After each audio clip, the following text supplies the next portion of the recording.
Muy buenas noches para todos. Antes que nada, pues quiero agradecerles por habernos acompañado, estar aquí presentes en este momento en nuestro webinar de AMSI. Para nosotros es un placer estar con estas tres presentaciones que vamos a tener el día de hoy, con estos tres profesionales de las más altas calidades y que seguramente nos dejarán mensajes muy importantes para nuestra práctica diaria.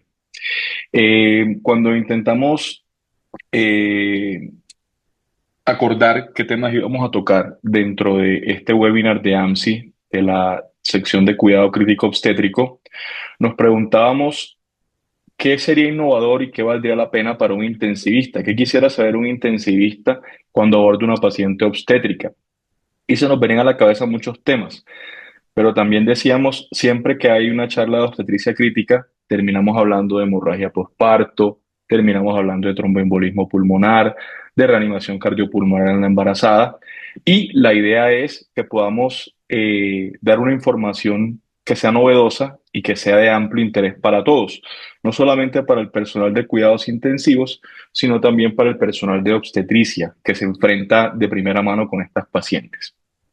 Para el día de hoy tenemos tres presentaciones bien interesantes que están a cargo de tres intensivistas muy importantes de nuestro país.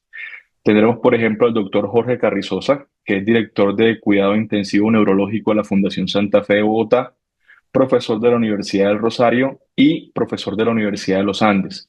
Él nos estará acompañando con el tema trauma cráneoencefálico en el embarazo. Adicionalmente, está con nosotros la doctora María Teresa García.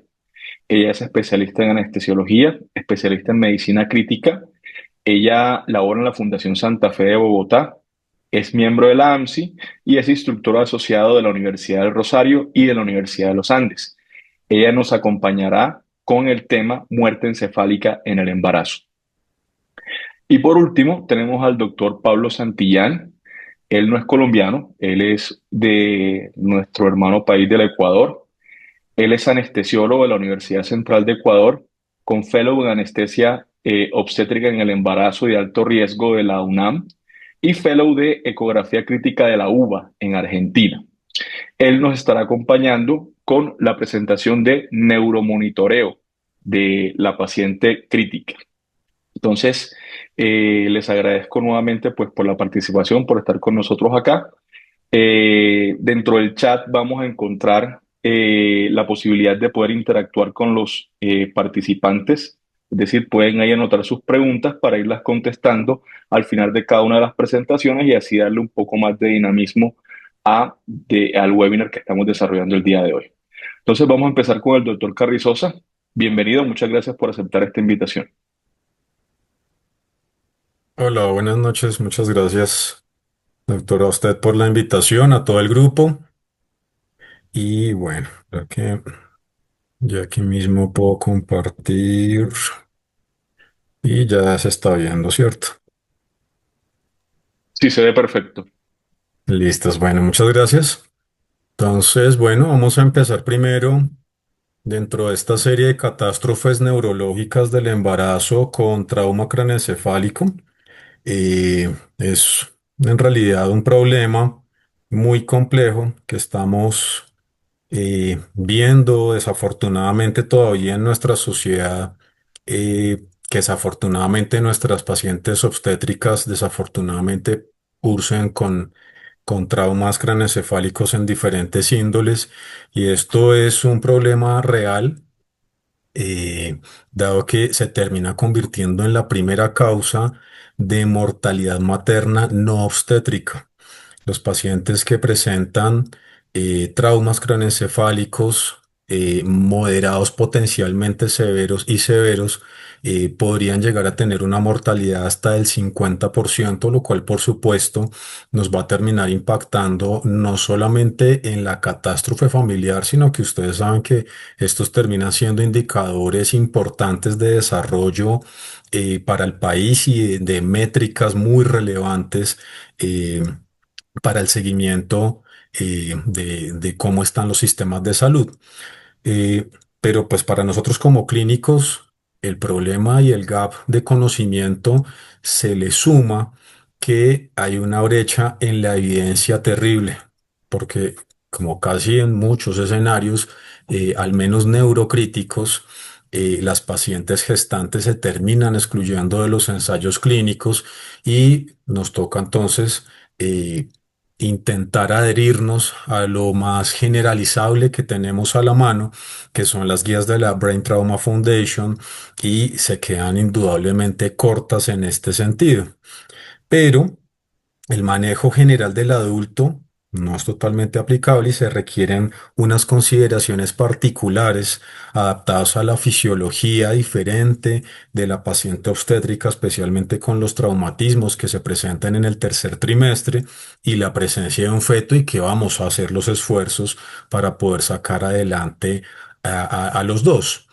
Entonces, el 20% de esa mortalidad se puede correlacionar con trauma, son diferentes, no solamente en los traumas severos, y uno de cada dos embarazos puede sufrir algún tipo de trauma. Y dentro de esos tipos de trauma, pues tenemos que lo que está al menos reportado en la literatura, las estadísticas nos indican que lo más frecuente son accidentes de tránsito, y en países de bajos y medianos recursos como el nuestro, pues el acceso a un medio de movilización tan frecuente como son las motocicletas, pues obviamente contribuyen de forma muy importante a que estos accidentes obstétricos ocurran en estos escenarios de tráfico relacionados con motocicletas. Eh, Se reportan caídas, digamos que unas proporciones que uno podría pensar a veces como en la casuística del trauma craneoencefálico general que uno ve en los países desarrollados, pero desafortunadamente aquí en nuestros escenarios, en paralelo a los accidentes de tránsito, nos toca sumarle los accidentes domésticos por violencia intrafamiliar, desafortunadamente, y hay un subreporte gigante en este sentido, ¿no? Entonces se pone como desconocido, pero pues son realidades que también hay que entender y afrontar. Así que estamos tratando dos pacientes, pero lo mejor para el feto siempre va a ser que logremos una resucitación óptima y ya por metas de la mamá. Eh, Aquí les pongo este mini iceberg para tener en cuenta el mito de la lesión menor, dado que hasta el 70% de las pérdidas fetales ocurren en lesiones maternas clasificadas como menores, y esto puede llegar a ser fatal para el feto. Ya les vamos a ir desarrollando en el hilo de discurso la importancia y la resiliencia que en realidad tienen las pacientes obstétricas para intentar defenderse frente a noxas que son agresivas. Y como yo siempre les digo a los residentes, si la paciente se nota descompensada, ya va 7 pasos adelante de nosotros y hemos perdido una cantidad de tiempo absurdo, y es un escenario absurdamente catastrófico. Así que para hacerlo un poco organizado, les vamos a mencionar los 10 reglas de oro para el manejo neurocrítico de la paciente obstétrica. Y esto pues es parte del desarrollo de mi profesor Daniel Godoy, con unos puntos que me parecen completamente al lugar y apropiados para que tengamos entonces, nos llevemos a casa de la forma más estructurada posible los puntos más claves para el manejo de la paciente obstétrica neurocrítica en el escenario de trauma. Por supuesto, no podemos pasar por alto que hay una serie de adaptaciones fisiológicas que tenemos que tener en cuenta. Entonces, a nivel cardiovascular, tenemos una disminución natural de las resistencias vasculares sistémicas, lo cual siempre nos deja entonces en duda si este va a ser un parámetro neto que nos va a poder ayudar a orientarnos, y uno se queda insuficiente, ¿cierto? Entonces, el tener una medida de presión arterial y ya es insuficiente. Hay que sumar una evaluación clínica un poco más exhaustiva de parámetros de perfusión, de parámetros de gasto, y ojalá tuviésemos algo de monitoreo no invasivo cardiovascular para poder tener una mejor idea del estado real cardiovascular y de volumen de nuestra paciente obstétrica.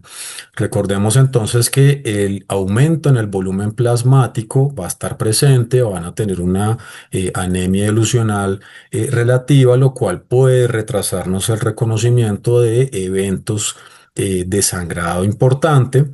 Y a nivel respiratorio, hay edema en la vía aérea al final del tercer trimestre, hay un aumento en el consumo de oxígeno y por supuesto, pues esto nos va a llevar a que la reserva fisiológica de estas pacientes, en caso de tener que defenderse ante una necesidad de aumento en la demanda de oxígeno o que necesitemos intubar y ventilar, estas pacientes se van a desaturar muy rápidamente porque no tenemos estos mecanismos de una paciente no obstétrica, lo cual obviamente nos puede llevar a complicaciones durante un procedimiento como la intubación, que además no hay que retrasarlo, ¿no? Si la paciente hay que intubarla y hay que avanzar lo más pronto en eso, pero es importante tener en cuenta el nivel de experticia y si en el escenario neurocrítico usual el paciente tiene que intubarse en el primer intento en menos de 10 segundos y que lo haga el más experto posible, pues aquí esto sí que aplica 3 veces más. Y adicionalmente el estado de la coagulación, pues vamos a tener un estado protrombótico latente, pero pues además recordemos que ese estado de volemia que aumenta de forma muy importante, la implicación para nosotros que estamos en el escenario crítico agudo es que puede cursar con un choque oculto y la paciente puede perfectamente estar perdiendo hasta 1,5 litros de volemia antes de que se manifieste como un paciente no obstétrico. Y aquí va un primer punto muy relevante de esa resiliencia que les menciono a nivel fisiológico de la materna. Cuando ya está marcadamente hipotensa, taquicardia con los signos clásicos, ya va mucho más adelante. Así que la alerta es que esa aparente estabilidad clínica nos puede estar ocultando una hipoperfusión grave y tenemos que tener una sensibilidad y un olfato supremamente agudos para estar muy pendientes de qué está pasando con la paciente. La regla número dos, entonces, es categorizar una escala de riesgo-beneficio con respecto al binomio. Entonces partimos 23, 24 semanas.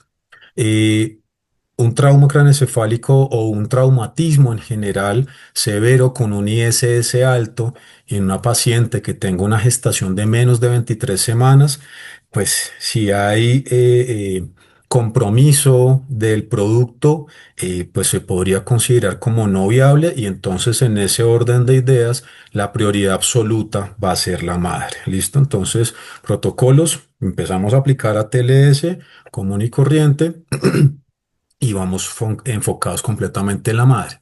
Pero si tenemos más de 23 semanas y el feto se considera viable, necesitamos cuidarlos a ambos. Entonces, prioridad, binomio y el protocolo entonces tiene que incluir monitoreo fetal además y estamos ahí cerebrando junto con nuestros colegas obstetras para definir eventualmente escenarios de cesárea emergente si hay algún tipo de deterioro que ya lo vamos a desglosar un poco más adelante.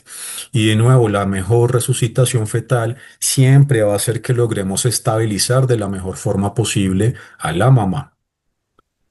Punto 3, resucitación, el ABCD modificado. Entonces, los primeros puntos los tenemos igual, pero con las precauciones adicionales, ¿no? Entonces, vamos a asegurar la vía aérea teniendo precauciones de que estos pacientes tienen más riesgo de broncoaspirarse y ya mencionamos las características de que hay edema de la vía aérea superior. Entonces, intubación temprana y vamos a tener a la mano tubos de menor calibre de lo que usamos habitualmente, por si eventualmente no logramos una intubación al primer intento, pues tener inmediatamente un tubo de un punto menor de calibre para poder asegurar esa vía aérea lo más pronto posible y tener en cuenta que la presión del esfínter esofágico inferior va a estar disminuida, así que estos pacientes tienen mayor riesgo de broncoaspirarse en ese evento que la población general. Ventilación. Vamos a buscar a toda costa intentar mantener saturaciones mayores a 94-95% porque estamos pensando en el aporte de oxígeno del feto. En términos de hemodinamia, vamos a hacer desplazamiento uterino, vamos a utilizar vasoactivos después de que hemos hecho el desplazamiento uterino manual y vamos a estar haciendo una evaluación periódica del examen clínico neurológico. Escenario de trauma, por supuesto que el Glasgow Coma Scale sigue siendo completamente válido, pero para nosotros ya en la unidad de cuidado intensivos o en escenarios de reanimación donde el paciente ya está intubado, el Score empieza a ser completamente valioso porque nos incluye detalles con respecto a la evaluación de reflejos de tallo y de esfuerzo inspiratorio sobre la frecuencia mandatoria que tenemos en el ventilador, lo cual pues obviamente nos suma mucha información clínica valiosa. Y vamos a evitar la hipotermia e idealmente vamos a realizar un ultrasonido de abdomen y incluye pues obviamente la evaluación fetal y de la placenta. Entonces, punto especial en SEM, la maniobra crítica del desplazamiento uterino. Entonces, paciente, le vamos a hacer una inclinación lateral izquierda, 15 a 30 grados, y eso pues nos va a ayudar a liberar la compresión aortocava y vamos a optimizar el retorno venoso. Entonces, recordemos que esto lo vamos a realizar antes de empezar los vasopresores y pues, obviamente no nos va a tardar más de unos segundos para poder hacer una nueva evaluación de los cambios inmediatos que esperaríamos que esa paciente con un tercer trimestre de gestación podría presentar a nivel hemodinámico. Regla número 4, y esto es una pelea casada súper compleja. Más tarde en la discusión, pues me parecería interesante escucharlos cómo está esta situación en sus instituciones, pero el mito de la radiación es una cosa absurdamente difícil de superar. Lo hablo por experiencia propia y aún así hagamos consenso en la historia clínica y hagamos presión por todos lados y neurocirugía, obstetricia, neurointervencionismo, cuidado intensivo neurológico, neurología, todos, venga, no le pasa nada si hacemos una imagen de cráneo de la paciente que está aún embarazada y el grupo de radiología desafortunadamente en muchos escenarios es muy reacio a esto, pero la exposición real de radiación con una tomografía de cráneo simple es ínfima, es completamente irrelevante. O sea, uno se irradia más en un vuelo de avión, en este caso, si acaso yendo a Cartagena, uno se está irradiando mucho más de lo que estaría uno irradiándose con una tomografía de cráneo. Y ustedes vean aquí, es por eso lo hizo así semaforizado, para que vean lo lejos que estamos de tener un umbral de daño fetal. Así que esto es un mito y si la paciente llega a la institución con un trauma craneoencefálico, hay que hacerle una neuroimagen y la neuroimagen inicial de elección va a ser una tomografía. Más adelante, pues si se necesita, podría hacerse resonancia, pero en principio, pues una resonancia simple, ¿no? Porque el gadolinio sí es categoría C, entonces ahí sí nos toca hacer una evaluación un poquito más allá, pero que hagamos una neuroimagen con un TAC de cráneo simple, no le va a pasar nada al feto. Pasamos al feto entonces, la regla número 5. El monitoreo fetal es un signo vital adicional que tiene que ser mandatorio. Entonces, si tenemos en la unidad nuestra paciente aún embarazada, vamos a pensar que el feto es el canario en la mina, ¿cierto? Entonces, va a ser nuestro garante de cómo está la hemodinamia materna. Entonces, ¿esto cuándo lo vamos a hacer? Ya mencionamos que va a ser en fetos viables que tienen más de 23 semanas, es decir, que tengan 24 o más semanas. Idealmente que lo iniciemos a lo menos dentro de las primeras 4 horas post trauma e idealmente que se haga de forma continua. Uno entiende pues que en nuestros hospitales somos escenarios de recursos muy limitados y que de pronto dejar el equipo conectado de forma permanente a una paciente no se logra muchas veces, pero es necesario estarlo reevaluando. De nuevo, llévense este mensaje, es el canario en la mina, él les va a avisar antes. ¿Cómo les va a avisar antes? Si hay pérdida de la variabilidad, puede indicar acidosis fetal o hipoperfusión materna, pero además puede indicarnos que si hay bradicardia fetal sostenida, si empiezan a aparecer contracciones uterinas frecuentes, entonces nos toca hacer un chequeo más exhaustivo, porque eventualmente incluso podría haber sangrado vaginal que uno no está desafortunadamente en la unidad como con el chip de estar chequeando con el mismo rigor y frecuencia que en una sala de partos, pero estas pacientes pueden tener placenta previa y esto es una complicación muy compleja que se puede presentar en términos hemodinámicos en la unidad y se nos puede llegar a pasar desapercibido.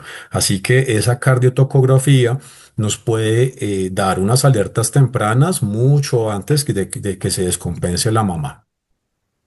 Regla número 6, entonces vamos a evitar la lesión secundaria y el GOSCAP sigue siendo completamente aplicable para de pronto los colegas obstetras que están conectados. Esto básicamente es un acróstico en el cual eh, tenemos como la lista de chequeo de las generalidades que uno revisa en un paciente neurocrítico.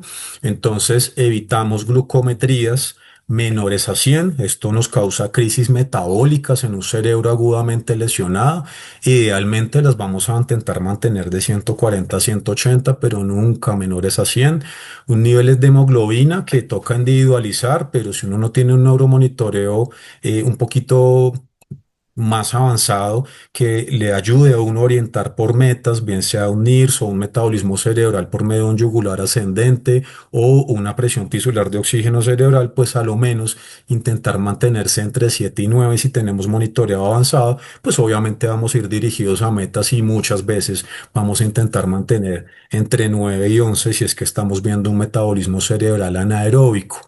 Ya mencionamos que la saturación de oxígeno meta siempre la vamos a mantener en este escenario puntual mayor a 94%.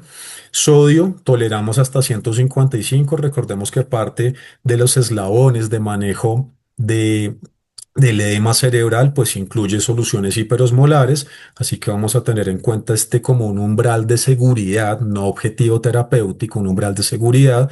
Vamos a mantener a la paciente de trauma normotérmica con mantas.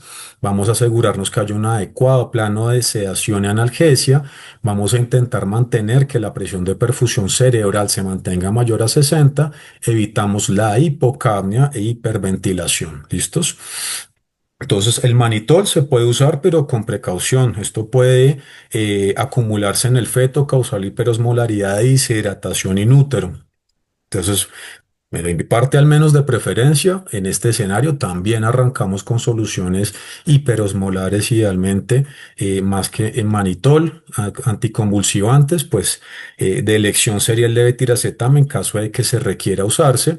Y recuerden que vamos a mantener normocapnia. Aquí la hipocapnia no solamente nos va a disminuir el flujo sanguíneo cerebral del cerebro agudamente lesionado de la mamá, sino que también nos va a disminuir el flujo sanguíneo uterino. Así que pilas porque aquí tenemos un doble impacto negativo. Regla número 7, neuromonitoreo específico. El gol estándar aquí en este escenario sigue siendo un catéter de presión intracraneal.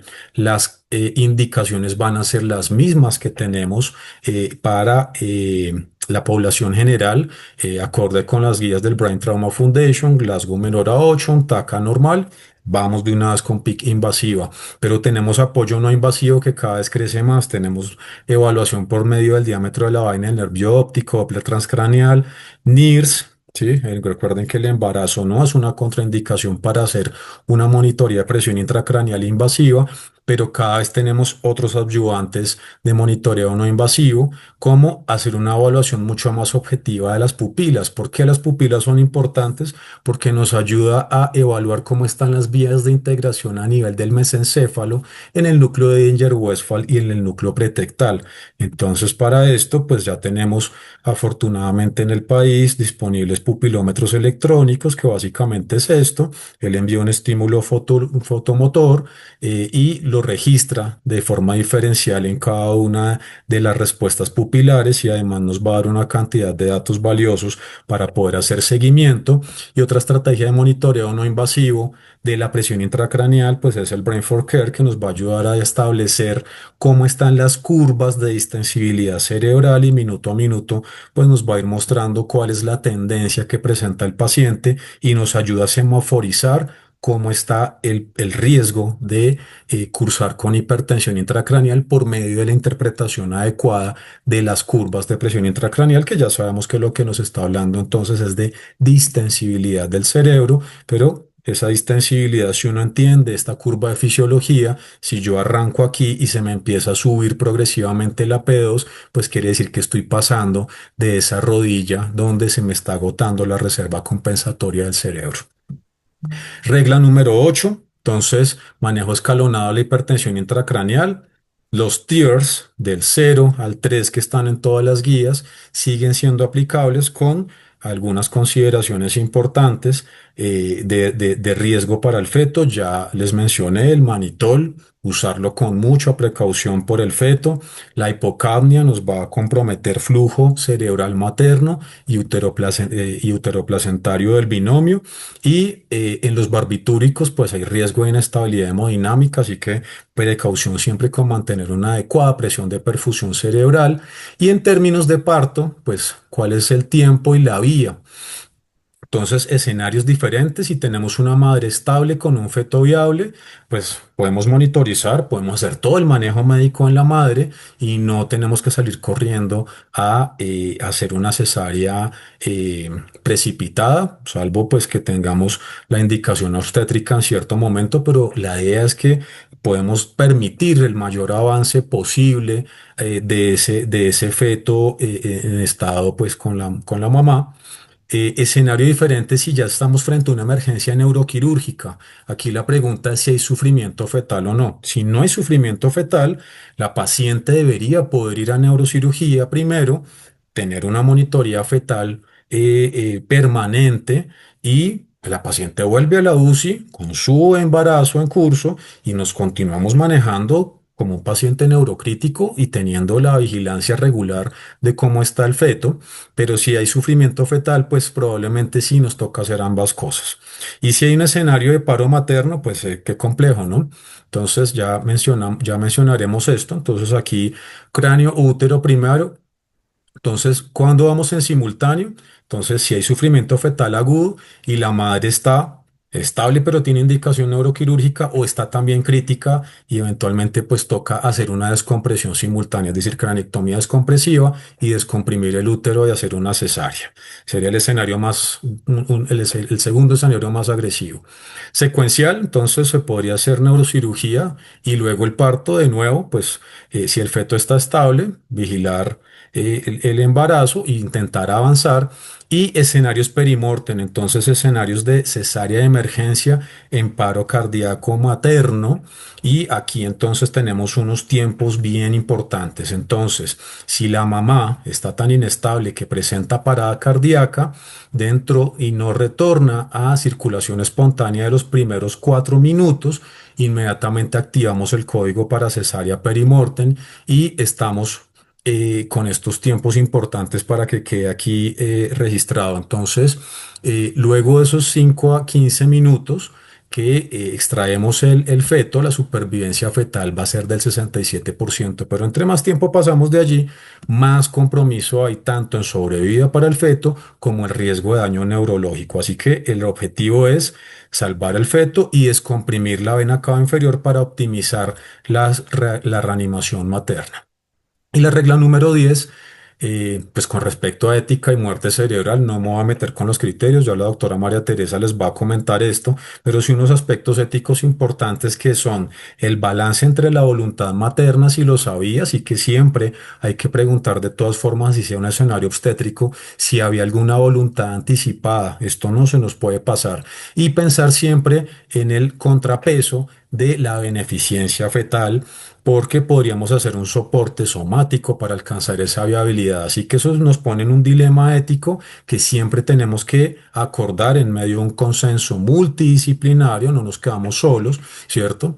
Y si la paciente ya presenta muerte encefálica, entonces venimos al concepto de soporte somático. Entonces vamos a intentar mantener funciones biológicas importantes para lograr avanzar el máximo posible el embarazo a término, ¿cierto? Entonces, Aquí, pues, autoridad del sustituto, la familia, esos son temas bioéticos bien relevantes, pero el mensaje que les quiero dejar acá es que la muerte cerebral materna no equivale a la muerte biológica inmediata del feto y se podrán hacer esfuerzos, pero esos esfuerzos están encaminados a que nosotros como intensivistas nos toca jugar a hacer el hipotálamo. Entonces nos toca hacer reemplazo hormonal, entonces estar pendientes cuando hace la diabetes insípida, cuando hace la insuficiencia suprarrenal, cuando está la insuficiencia del eje tiroideo, cómo la mantenemos normotérmica todo el tiempo, cómo logramos asegurar un aporte energético que va dirigido a que ese gasto energético del feto sea apropiado para que pueda seguirse desarrollando y creciendo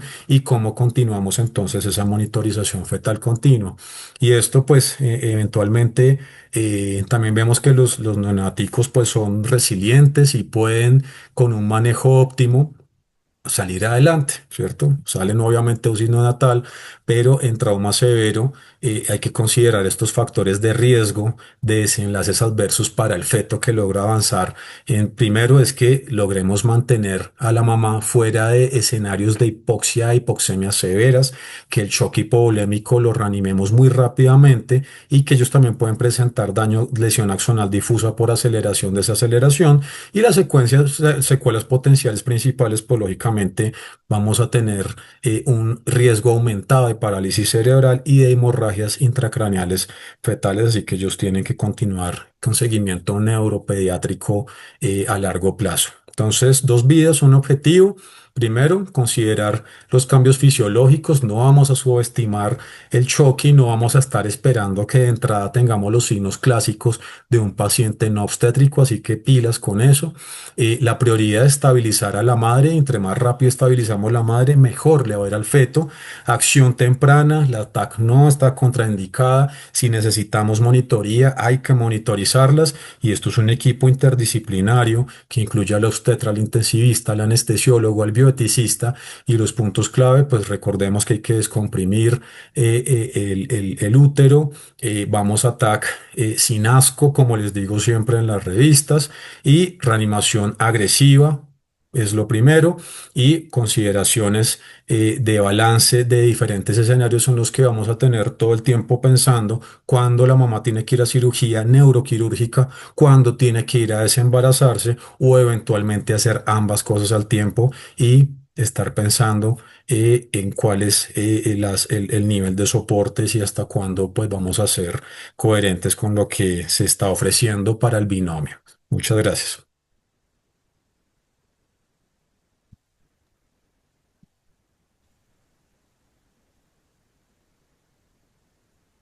Bueno, muchísimas gracias, doctor Carrizosa, por su presentación. Creo que es muy claro el mensaje.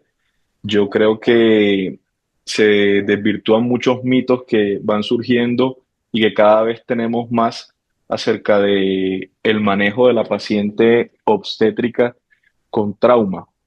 Mm, Hay, digamos, varias dudas que surgen y las dudas principalmente vienen enfocadas acerca de qué tanto es aplicable esta serie de medidas que se utilizan en la población general, en la población obstétrica, como por ejemplo el uso de la hipotermia, terapia hiperosmolar, en fin.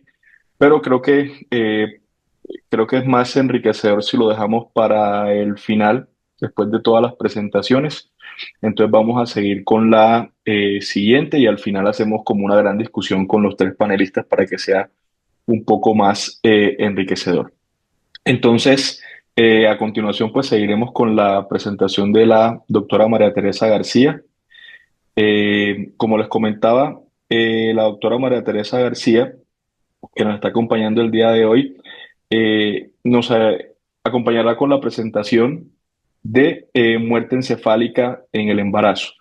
La doctora María Teresa García, como les decía, es especialista en anestesia, especialista en medicina crítica, se desempeña en la Fundación Santa Fe de Bogotá y es instructor asociado de la Universidad del Rosario y la Universidad de los Andes. Doctora María Teresa, muchas gracias por la invitación. Estamos muy atentos a su presentación. Hasta, doctor, muchas gracias. Bueno, voy a compartir pantalla.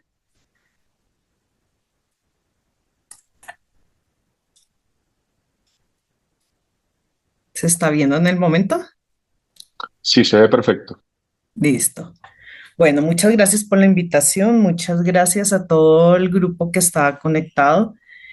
Eh, Voy a hablar sobre muerte encefálica en obstetricia. No tengo ningún conflicto de interés para la realización de esta charla. Vamos a desarrollar los siguientes puntos. Primero, epidemiología, luego cómo se hace el diagnóstico, el marco legal colombiano, la viabilidad fetal, el manejo del feto y mantenimiento como donante y algunos casos clínicos.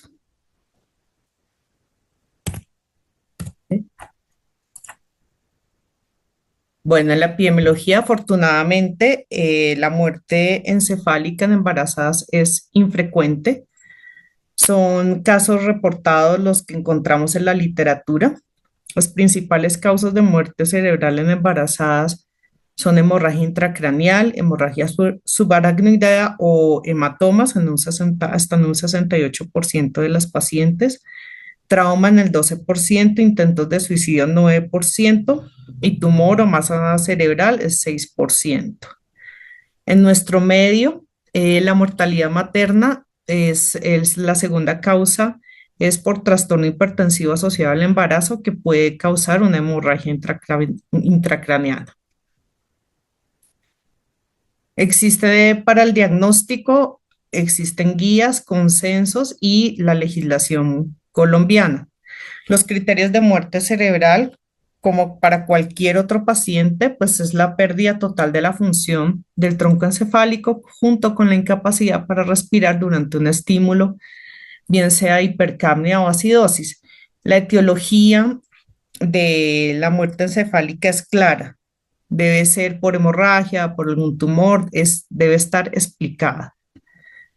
Se deben excluir factores confusores como temperatura menor de 36 grados centígrados, hipotensión, se debe tener una presión sistólica superior a 100 milímetros de mercurio, una presión arterial media de 65 milímetros de mercurio. Usualmente estos pacientes requieren vasopresores para hacer un diagnóstico adecuado. No, deben evitarse los bloqueos neuromusculares, no debe tener efecto de sedantes o opiáceos y se debe esperar varias vidas medias, utilizar niveles plasmáticos si están disponibles, por ejemplo, las benzodiazepinas. En embarazadas hay que recordar que el volumen de distribución puede prolongar la eliminación. Hay que corregir también las alteraciones metabólicas severas. Un sodio debe estar entre 120 y 160, la glucosa entre 70 y 300 miligramos por decilitro, no debe haber ni acidosis ni alcalosis extrema, no debe haber shock, evitar la hiponatremia, excluir intoxicaciones, excluir la falta de aclaramiento de fármacos en casos de insuficiencia hepática. Los diagnósticos son los mismos que en cualquier paciente que tenga muerte encefálica, la ausencia de reflejos de tallo, la, la, la midriasis pupilar reactiva, la ausencia de reflejo corneal, la ausencia de reflejo oculocefálico o los ojos de muñeca, el reflejo oculovestibular calórico, que es el que se hace con instilación de líquido frío en el pabellón auricular, el reflejo nauseoso y el tusígeno ausentes. También se realiza el test de apnea. Los pasos esenciales son una adecuada preoxigenación, una normocapnia de base con una presión de CO2 entre 35 y 45. Se debe desconectar del ventilador, administrar un oxígeno suplementario por una cánula de 6 a 10 litros al tubo y observar el movimiento del tórax por 8 a 10 minutos. Los criterios: que no haya movimientos respiratorios, que haya un aumento de la PCO2 por encima de 60 milímetros de mercurio o un aumento del basal de 20 milímetros de mercurio, y si hay inestabilidad hemodinámica o hipoxemia durante la prueba, pues se sustituye por una prueba confirmatoria. Las pruebas confirmatorias pues también se deben realizar en situaciones donde no se puede realizar la evaluación clínica, como el trauma facial severo, las alteraciones pupilares existentes previamente, los niveles tóxicos de medicamentos o drogas con efecto depresor del sistema nervioso central, cuadros patológicos con retención crónica de CO2, contraindicaciones para la realización de la prueba de apnea. Las pruebas confirmatorias son las mismas que en cualquier otro paciente con muerte encefálica. Tenemos un angio-TAC o angioresonancia con ausencia de presión de perfusión cerebral, una gamografía de perfusión cerebral, un SPECT que no muestra flujo cerebral, el electroencefalograma con un trazo plano y el Doppler transcraneal con ausencia de flujo o una señal reverberante. La ventaja de estas pruebas confirmatorias es que elimina el tiempo de espera de 6 horas establecidas para una segunda evaluación clínica. En Colombia, no hay un aspecto que vincule directamente la muerte encefálica y el embarazo. Entonces, la muerte encefálica está regulada por el decreto 2493 del 2004, donde se establecen los criterios médicos y legales para el diagnóstico y efecto en donación de órganos. Y en el embarazo, la legislación más vigente es la Ley 2444 del 2022, que reconoce y protege los derechos de la mujer durante el embarazo, parto y posparto. El diagnóstico debe hacerse por 2 o más médicos no interdependientes que no formen parte de un programa de trasplantes y uno de los cuales debe tener la condición de especialista en ciencias neurológicas. Posterior al diagnóstico, entonces, una vez declarada la muerte encefálica, ya la materna es legalmente fallecida. Lo que viene es evaluar la viabilidad fetal y evaluar la posible donación de órganos también, solicitar un consentimiento de donación. Vemos que, pues bueno, estas decisiones basadas en viabilidad se debe evaluar cada caso en particular con participación multidisciplinaria. Debe estar, obviamente, el equipo de neurociencias con el diagnóstico, cuidado intensivo con el soporte materno, ginecobstetricia con la evaluación fetal y también pediatría con la disponibilidad de UCI neonatal. Entonces hay que considerar la edad gestacional, la viabilidad fetal, los deseos de la familia. Obviamente es mejor que lo acompañe el comité de ética y la autonomía de la mujer también si la paciente ha tenido alguna instrucción previa acerca de donación. ¿Qué dice la legislación colombiana? Del manejo fetal. Entonces, hay una protección del feto como sujeto de derechos. Existen unas limitaciones médicas como la probabilidad de éxito del embarazo, riesgo de infecciones, complicaciones, e incluso hay dilemas nacionales como costos de soporte vital prolongado. Los límites de viabilidad fetal aceptados internacionalmente pues son 22 semanas. No es viable y pues la supervivencia prácticamente es inexistente con el uso incluso con un soporte avanzado. La conducta manejo expectante no se intenta prolongar el soporte materno con fines obstétricos, desafortunadamente. Entonces, estos casos los debe evaluar el comité de ética si la paciente ha manifestado ser donante de órganos, se procede a hacer el proceso de donación. Entre 22 y 23 semanas es una viabilidad limítrofe, con una sobrevida del 5 al 20%, con una alta morbilidad. Hay riesgo de hemorragia intraventricular neonatal, displasia broncopulmonar, discapacidad neurológica. Y cada decisión es individualizada. También incluye acá pues la causa de muerte materna, el estado hemodinámico fetal, la disponibilidad de cuidado intensivo neonatal avanzada. Entre la causa de la muerte materna Cabe aclarar que es muy diferente una muerte encefálica secundaria a un estado post-reanimación con hipoxia severa, donde también puede haber una hipoxia fetal, versus un trauma craneoencefálico o una hemorragia intracraneal aguda, donde posiblemente la viabilidad fetal no tenga ninguna problema. Entre 24 y 25 semanas, está la foto de un recién nacido de 24 semanas. La sobrevida puede ser del 60 hasta el 80%. Claro que tiene riesgo elevado de secuelas y si la madre está estable con soporte, se recomienda mantener la gestación para ganar días o semanas, priorizando en este caso el bienestar fetal. Más de 26 semanas, la sobrevida es mayor a 90% en centros terciarios. La conducta habitual también es mantener el soporte materno para optimizar la madurez fetal. Se interrumpe el embarazo si hay compromiso fetal o inestabilidad materna. Entonces, esta es la tasa de sobrevida. Por encima del 70% viene a ser por encima de las 25 semanas. Y sin mayor morbilidad, por encima de las 28 semanas idealmente. Algunas situaciones que modifican la viabilidad fetal, como es el peso estimado mayor a 500 gramos, aumenta la probabilidad de sobrevida. El sexo del feto es mejor pronóstico en fetos femeninos. Si se han logrado colocar corticoides para hacer una maduración pulmonar. Una posible neuroprotección con sulfato de magnesio si es menor de 32 semanas.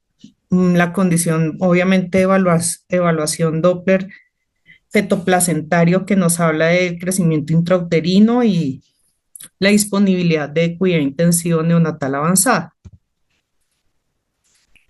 Bueno, ¿cuál es el mantenimiento de la donante? Entonces, el soporte hemodinámico con una meta de presión arterial por encima de 65. Si se requiere vasopresina, se debería también utilizar con una meta de sodio por debajo de 155. Una ventilación protectora con una PO2 y una saturación elevadas, a diferencia de los mantenimientos de un donante normal, y es para asegurar la oxigenación fetal. El PIB y las estrategias según el pulmón, evitando hipercapnia mantenida. El CO2 materno puede influir en el flujo uterino y por eso hay que hacerle monitoría. También obviamente tenemos que manejar el eje hipotálamo pituitaria adrenal. Debemos poner hormona tiroidea. Debemos poner también corticosteroides. Sin embargo, esto está escrito que se puede utilizar metilprednisolona, hidrocortisona. Sin embargo, para maduración pulmonar está escrito el de elecciones betametasona, 12 miligramos al día por 2 días. O una alternativa de dexametasona, 6 miligramos cada 12 horas por 2 días. Esta se debería poner entre la semana 24 a 34 semanas para evitar la enfermedad de membrana hialina. Cada caso en particular se debería evaluar con el obstetra y poner la mejor elección de corticosteroides. El mantenimiento de la gestante, pues la glicemia debe ser normoglicemia, se debe poner insulina en caso de que haya hiperglicemia, se debe nutrir la paciente de preferencia por vía enteral, la temperatura, evitar la hipotermia, porque pues hay riesgo de activación de la coagulación intravascular y posible daño de órganos e hipoperfusión uterina. La hemoglobina, idealmente por encima de 7 gramos por decilitro, metas de coagulación, una INR menor a 1.5 y unas plaquetas por encima de 50.000 en donantes. Estas metas también son las mismas en maternas, considerando que posiblemente vayan a cesárea, y el manejo de infección según cada caso. La monitoría del bienestar fetal debe hacerse a diario en lo posible. También se debe administrar tromboprofilaxis y en algunos casos para asegurar como evitar un trabajo de parto pretérmino, se pueden utilizar tocolíticos. También individualizar cada caso, podemos poner betagonistas, ritodina, inhibidores de prostaglandina como indometacina, bloqueadores de canales de calcio como nifedipina y antagonistas del receptor de oxitocina como atosiban.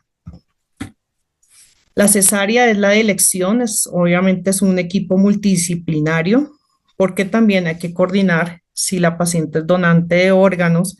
En el momento de la cesárea, posteriormente se haría la donación de órganos y tener listas de chequeo, que haya disponibilidad de UCI neonatal por la prematurez, más todo lo que implica este caso. Casos que se conocen. Hay 43 artículos reportados entre 1976 y 2015, donde 32 fetos fueron viables, nacieron y sobrevivieron al periodo neonatal. Como pueden ver, no es algo muy prevalente, afortunadamente, pero tenemos que saber qué hacer en estos casos. Hay unos casos muy sonados en la parte ética, como este caso de Texas, donde una materna de fallo de muerte encefálica tenía un embarazo de 14 semanas y el hospital mantuvo el soporte vital porque la legislación prohibía retirar medidas en mujeres embarazadas. Finalmente, pues un juez ordenó desconectar el soporte porque el feto no era viable. En este caso, pues se generó un debate sobre autonomía de la mujer versus protección fetal. En el 2014 se publicó también un caso donde hubo un mantenimiento de una paciente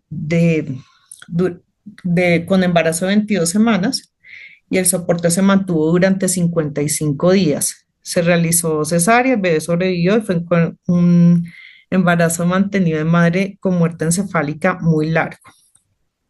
Y el más largo fue este caso el año pasado, una paciente de 26 años, 18 semanas de embarazo, 100 días de mantenimiento como materna y el peso al nacer del recién nacido fue de 1500 con un Apgar adecuado a los 10 minutos, aunque estuvo 40 días en cuidado intensivo.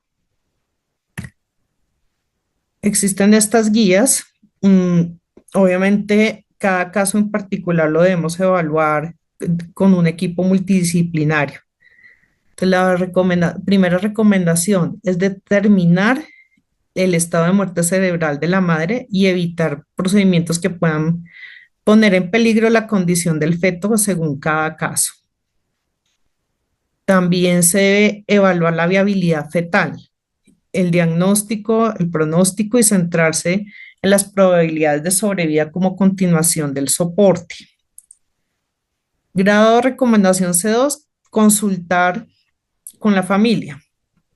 También se debería incluir en estos casos el padre, el pariente más cercano, la familia o unos deseos previos de la madre expresados con situaciones relacionadas con muerte cerebral por embarazo, alguna directiva anticipada o alguna otra situación que pudiéramos reconocer desde el punto de vista ético. Se debe organizar una reunión conjunta con el equipo multidisciplinario, analizar el pronóstico fetal, ver los deseos maternos, los factores financieros, emocionales y tener presente los intereses fetales que pueden prevalecer en algunas situaciones. El proceso de toma de decisiones, el enfoque debe ser el interés fetal y se debe dar prioridad al padre del niño independientemente si es el pariente más cercano de la paciente o no. Otra recomendación, aunque es C1, asesoría y apoyos psicológicos para los parientes, el padre, miembros de la familia y toma de decisiones. También se debe buscar una decisión en lo posible desde el entorno clínico, evitando juzgados o apelar a los juzgados porque pues ya estas tomas de decisiones idealmente que sea entre los miembros de la familia, el padre, se puede uno apoyar con el comité de ética de la institución, y cuando se perciba que la decisión no beneficia al feto o es contraria a las buenas prácticas obstétricas, se puede tomar la decisión multidisciplinaria a nivel hospitalario. Los costos no deben subestimarse las tomas de decisiones clínicas, sin embargo, no deben ser la principal preocupación ni el foco principal. Se pueden considerar diferentes opciones de financiación, incluso en países de bajos ingresos. Hay que establecer un registro internacional de estos casos, que esto permita tomar mejores decisiones a futuro. Como conclusión, pues se debe determinar el diagnóstico de muerte encefálica en una embarazada. El análisis ético debe centrarse en el bienestar del feto y se debe considerar la legislación y el resultado fetal previsto.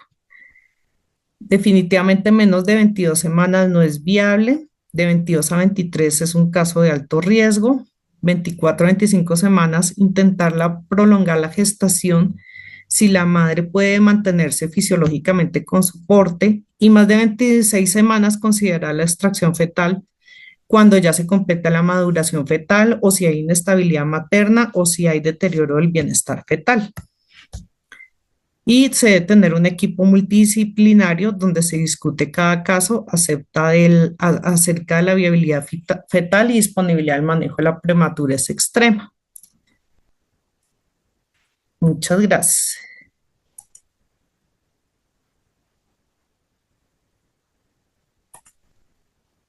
Doctora, muchísimas gracias por su presentación. Fue, creo que bastante claro, sobre todo la capacidad de encontrar bibliografía al respecto, que es muy difícil, la verdad, de encontrar en este escenario.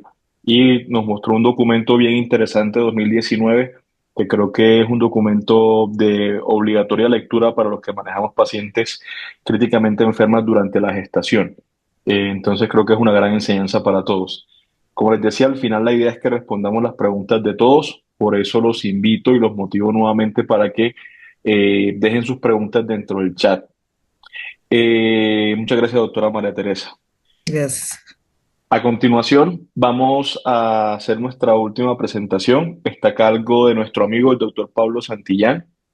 El doctor Pablo Santillán, como lo vemos en la diapositiva que nos está presentando, es anestesiólogo, es ecuatoriano, es un aficionado y un apasionado por la paciente obstétrica, y producto de eso, pues hizo su fellow en anestesia obstétrica en México, y no contento con eso, ultrasonografía en Buenos Aires. Entonces, ¿quién mejor que él para hablarnos de ultrasonido y neuromonitoreo? Que es, digamos, como el punto intermedio entre las dos presentaciones anteriores. La primera que nos habló del trauma craneoencefálico y la última de muerte encefálica. Pues miremos ahora cómo vamos a monitorizar a esa paciente entre uno y otro escenario. Pablo, de nuevo, muchas gracias por aceptar la invitación. Tremendo placer tenerte por acá con nosotros. Muchas gracias, Camilo. Para mí es un honor realmente estar el día de hoy con ustedes y poder compartir un poco de lo que se está desarrollando en la actualidad, que es el manejo del ultrasonido y el neuromonitoreo, este Brain Focus que hablan muchos textos y mucha literatura, en donde nosotros, pues por medio de estas estrategias, podemos monitorizar tanto de manera inicial y de manera continua a nuestros pacientes. Les dejo este código QR. Este código QR tiene todos los artículos de los cuales nos vamos a basar los próximos 25 a 30 minutos, y también mis redes sociales para que si tienen alguna pregunta que no podemos responder durante pues el proceso de estas charlas, pues la hagan con toda confianza. Y dentro de esto es importante hablar de este concepto POCUS, de este concepto que busca en poco tiempo pues desarrollar por medio de las estrategias ultrasonográficas pues el que nosotros podamos tener un criterio clínico y corroborarlo por medio de la ecografía. Y pues pasa a ser prácticamente el quinto pilar del diagnóstico en la actualidad. De hecho, hay mucha literatura que nos habla de que la ultrasonografía a la cabecera del paciente nos permite, en escenarios de bajos y medianos ingresos, pues determinar un diagnóstico adecuado y un tratamiento inicial rápido y adecuado. Y pues obviamente, si bien ya nos dijo hace algunos minutos el doctor Jorge, que las estrategias de manejo de radioimagen avanzada como la resonancia, como la tomografía y en este caso la monitorización de la presión intracraneal, que es uno de los temas más importantes en los cuales nos vamos a centrar de manera invasiva, es del gol estándar, pues la ecografía no busca competir con estas ramas ni de la imagenología y menos aún de la monitorización invasiva, pero uno de los puntos importantes es en qué escenarios podemos tener todas estas estrategias 24/7, 365 días del año. Y pues obviamente si tenemos estas estrategias, pues tal vez no tenemos el especialista que nos ayude a interpretar este tipo de mecanismos de radioimagen avanzado y obviamente tener un adecuado manejo de nuestros pacientes. Y es ya desde hace varios años, miren, casi 40 o más de 40 años que el doctor, este neurointensivista, neurocirujano, el doctor Ron Aslit, determinó una serie de estrategias para saber que la monitorización por medio del Doppler transcraneal pues sirve de manera importante. Y en la actualidad ya no solo se habla del Doppler transcraneal, sino del dúplex transcraneal color codificado e incluso del triplex transcraneal color codificado, que lo que junta es el manejo de la hemodinamia y la vasculatura a nivel cerebral, conjuntamente con el manejo y la identificación de parámetros bidimensionales del parénquima pues del cerebro, que nos van a ayudar a identificar y hacer un neuromonitoreo multimodal. De hecho, este artículo de la revista y del Acta Colombiana de Cuidados Intensivos del año pasado ya nos hablaba de una serie de estrategias, no solo pues invasivas como la intraparenquimatosa, la intraventricular, sino también la probabilidad de, por medio de estos mecanismos y por medio de la ultrasonografía, por medio del Doppler transcraneal, de la vaina del nervio óptico, y posteriormente vamos a ver dos estructuras más que nos sirven para identificar esta probabilidad de aumento de presión intracraneal, pues hacer una valoración no invasiva a la cabecera del paciente, no irradiarlo, no transportarlo, repetirlo varias veces y obviamente identificar que estas estrategias tienen cada vez más campo en el manejo del ultrasonido y de la neuromonitorización pues no invasiva. Es segura, es no invasiva, es a pie de cama, puede realizarse en cualquier servicio y obviamente esto determina que nosotros tengamos una mayor probabilidad de difundirlo y de realizarlo de manera adecuada. De hecho, a nivel del espacio, incluso en la actualidad ya hay varias imágenes que nos determinan el manejo de este tipo de estrategias de neuromonitorización para, en escenarios de bajos y medianos ingresos, pues poder realizar un abordaje adecuado de nuestros pacientes. Pero no solo se puede determinar por medio de la vasculatura, como vimos anteriormente, el Doppler, el dúplex, sino también por medio de la ecografía bidimensional, que nos permite hacer una valoración inicial y una monitorización continua de nuestros pacientes en diferentes escenarios, como el desarrollo de sospecha de hidrocefalia, de la expansión o no de cualquier proceso vascular importante, o incluso de la desviación de la línea media, que, como vamos a ver posteriormente, tiene un área bajo la curva bastante interesante en comparación con mecanismos de radioimagen mucho más avanzados. Lo importante es que el POCUS cerebro o este Brain POCUS tiene mucha probabilidad y muchas herramientas para que nosotros podamos identificar a nuestros pacientes críticamente enfermos en nuestras salas de neurointensivismo. ¿Cuál es uno de los problemas? Si bien ya vimos las ventajas que pueden presentar este tipo de monitoreo, también tiene sus limitaciones, y es que lastimosamente hasta un 20% de pacientes pueden tener una ventana que no nos permite identificar adecuadamente ni la vasculatura ni el parénquima a nivel cerebral.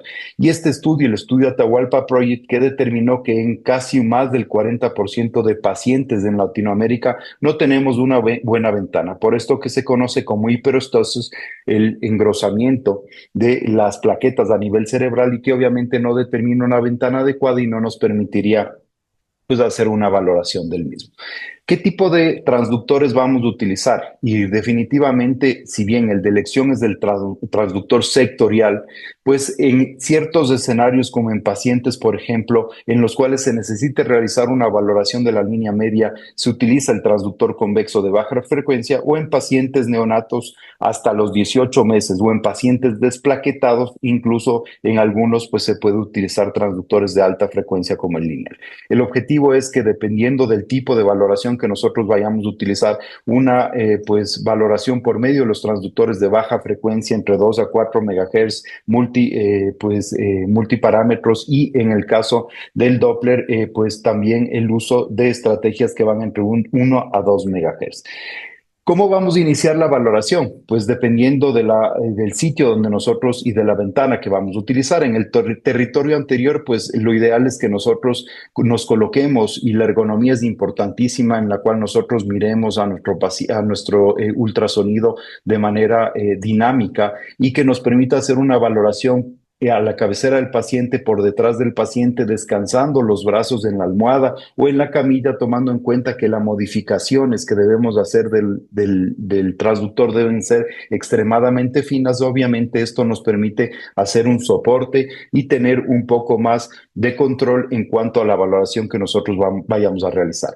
Siempre debe estar el paciente entre 35 y 45 grados, y obviamente, dependiendo del nivel que nosotros y de la ventana que nosotros vamos a valorar, una de las ventanas es la ventana temporal, en donde nosotros, a nivel mesencefálico y con la visualización del mesencéfalo, que es una estructura en forma de alas de mariposa, pues nos permite hacer una valoración tanto de la estructura y del parénquima pulmonar, como de la parte vascular, que ya vamos a ver posteriormente cómo nosotros hacemos una valoración de la cerebral media, tanto derecha como izquierda, de la cerebral anterior, la cerebral posterior que está rodeando el mesencéfalo, y obviamente la basilar. Y en la parte posterior, pues también en el territorio posterior, que solemos tener una ventana, la ventana occipital, giramos ligeramente la cabeza de nuestro paciente si éste está intubado con alguna pues abordaje vascular o algún abordaje especial a nivel del cuello, y lo que hacemos es, a los mismos 35-45 grados, iniciar el corte a nivel posterior, específicamente a nivel del foramen y del clivus. Este es el foramen magnum, tenemos el clivus, y vamos a ver las estructuras que se encuentran alrededor. Las 4 ventanas más importantes que nosotros hacemos o que nosotros manejamos para valorar la neurosonografía son la ventana transtemporal, que es la que frecuentemente utilizamos y de manera inicial, y la ventana occipital, en ese orden de importancia, aunque también en la actualidad la determinación de la vaina del nervio óptico, el Doppler de la arteria oftálmica y de la arteria central de la retina por medio orbital, y en la parte submandibular, en donde nosotros hacemos una valoración de la arteria carótida para pues valorar la velocidad media y el índice de Lindgren. Nosotros tenemos a nivel mesencefálico, a nivel transtemporal, a nivel de la ventana transtemporal, 3 ventanas específicamente: la mesencefálica, la diencefálica y la ventricular, conforme nosotros vayamos cambiando la angulación del transductor, y cada una de estas ventanas tiene un punto importante. Estas serían las 3 ventanas superficiales, en donde nosotros, a nivel del mesencéfalo, a nivel de estas alas de mariposa que vimos anteriormente, giramos nuestro transductor o inclinamos nuestro transductor, y vamos a tener hacia la parte superior y hacia la parte inferior 2 ventanas restantes, que son la ventana del plano diencefálico, que pasa a nivel del tercer ventrículo, y la del plano ventricular a nivel de los ventrículos laterales. Estas 3 ventanas son las más importantes para visualizar y hacer un manejo adecuado, específicamente tanto del Doppler como del dúplex transcranial, y en la parte inferior, pues las ventanas del protuberencial alta y protuberencial baja. A nivel del mesencéfalo, colocando a nivel de la ventana temporal el transductor con la señalización del transductor viendo hacia el ojo del paciente, nosotros vamos a encontrar esta estructura, que es del mesencéfalo, y alrededor del mesencéfalo las diferentes cisternas que vamos a ver posteriormente. A nivel pues temporal derecho, nosotros vamos a intentar localizar a una profundidad de 10 a 15 centímetros inicialmente, para poder visualizar la calota posterior, esta área temporal izquierda, y obviamente, si es que esta es nuestro transductor a nivel derecho, pues sería esto anterior, es decir, acá estarían los ojos del paciente, en la parte posterior estaría la nuca del paciente y visualizaríamos específicamente el mesencéfalo con las estructuras aledañas que serían las cisternas y las 4 cisternas que nosotros podemos manejar. Y obviamente si nosotros realizamos una angulación o una, pues digamos, una inclinación hacia la parte cefálica del transductor, pues vamos a ver el nivel diencefálico en el cual identificamos el tercer ventrículo con el signo del igual, en donde nosotros así haríamos la medición de la línea media, como vamos a ver posteriormente, visualizaríamos los tálamos, que en este caso no se los logra realizar una visualización adecuada como en otras radioimágenes más avanzadas, y veríamos esta estructura hiperecogénica en la parte central posterior o en la parte posterior a el tercer ventrículo, que sería nuestra glándula pineal. Y pues posterior a eso haríamos una valoración a nivel de los ventrículos laterales en la zona ventricular para visualizar los 3 puntos importantes. Posterior a ese, pues a eso hacemos una valoración del polígono de Willis, que es uno de los puntos importantes en la neuromonitorización, en donde nosotros, basados en la dirección del flujo, la profundidad y las velocidades, haríamos una valoración de esto, que sería el Doppler transcraneal, para identificar los picos sistólicos, picos diastólicos y la velocidad media, y poder, dependiendo de la ventana que nosotros utilicemos, en este caso la ventana transtemporal, pues identificar los diferentes vasos a la profundidad adecuada, a las velocidades adecuadas, y obviamente ver la pues dirección del flujo para que nosotros podamos identificar cualquier alteración a nivel cerebral. Dentro de esto, pues nosotros podemos visualizar los diferentes vasos y las diferentes velocidades que nosotros tenemos, con el objetivo de, hacia el final, identificar tanto el índice de pulsatibilidad y el índice de Lindegard, que nos va a permitir valorar la probabilidad de alguna alteración a nivel pues vascular. Y dentro de esto, pues uno de los puntos importantes es la valoración de la velocidad media, y esta velocidad media que la sacamos con las velocidades de pico sistólico, de pico diastólico, y que pues obviamente nos determina la velocidad media para pues conjuntamente con la velocidad media de la arteria carótida interna, demostrar o un hiperflujo o un hipoflujo, un vasoespasmo, cuando nosotros tenemos velocidades o el índice alterado. Uno de los puntos importantes es esta fórmula de Wellner, que tiene 2 variables ya constantes, pues que son el 10.93 del índice de pulsatibilidad, que nosotros sacamos basados en la fórmula tanto de la velocidad de pico sistólico menos de la velocidad diastólica dividido para el volumen medio, y pues menos 1.28 para extrapolar el cálculo de la presión intracraneal. Es importante que nosotros sepamos, como les decía anteriormente, la profundidad a la cual nosotros vamos a visualizar los diferentes vasos, en este caso la arteria cerebral media con su porción 1, 2, su porción 3, identificar cuál es el flujo y hacia dónde está dirigido el flujo y la velocidad de cada uno de estos vasos. Obviamente el acordarnos todos estos puntos es un poco complejo, sin embargo la tabla que les dejé en el QR pues les va a dar una idea de cómo nosotros podemos identificar cada uno de estos vasos. En la arteria cerebral anterior, en su porción A1, en su porción A2, hacia dónde se dirige el flujo, como obviamente este flujo va en contra del transductor, es un flujo inverso con una profundidad que va entre 55 y 75 milímetros y una velocidad media entre 50 a 60 más o menos centímetros por segundo. La arteria cerebral posterior, que está justamente rodeando el mesencéfalo con sus 3 porciones, las 2 porciones primeras P1 y P2 que nos dan un flujo anterior, y la porción P2 que está ya hacia la parte posterior del mesencéfalo, que nos da un flujo invertido con velocidades que van entre 40, 35 hasta más o menos 50, 55 centímetros por segundo, y las vertebrales que en su unión en la parte posterior van a dar la arteria basilar, que nos va a determinar pues un flujo invertido porque se está alejando a la dirección del transductor, y velocidad velocidades que van más o menos entre 40 a 45 centímetros por segundo, pues el objetivo hacia el final es identificar este índice de pulsatibilidad, este índice de resistencia, el índice de Lindergan, y si no, pues a manera prácticamente visual, nosotros identificar alteraciones de los flujos, como vimos anteriormente en la charla de la doctora, pues los flujos reverberantes, que son, no es más que esta visualización de un flujo invertido a nivel diastólico, o picos o espigas sistólicas que nos permitirían saber que el paciente tiene alguna alteración del flujo importante y obviamente muerte cerebral. Recordar que este punto es fundamental para que nosotros podamos identificar no solo presión o extrapolar medidas de presión intracraneal, sino también ver medidas de hiperflujo o de vasoespasmo que nos determine por medio de las velocidades y de este índice de Lindergan, pues determinar alteraciones a nivel de flujo.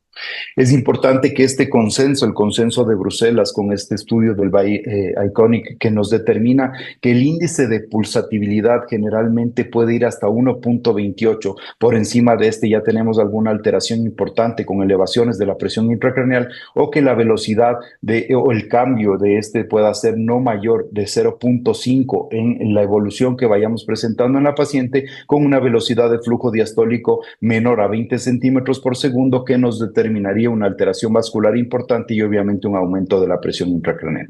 Esto tiene una sensibilidad del 78%, una especificidad del 74% en este estudio que fue determinado el año anterior y que fue obviamente determinado en traumatismo cráneoencefálico.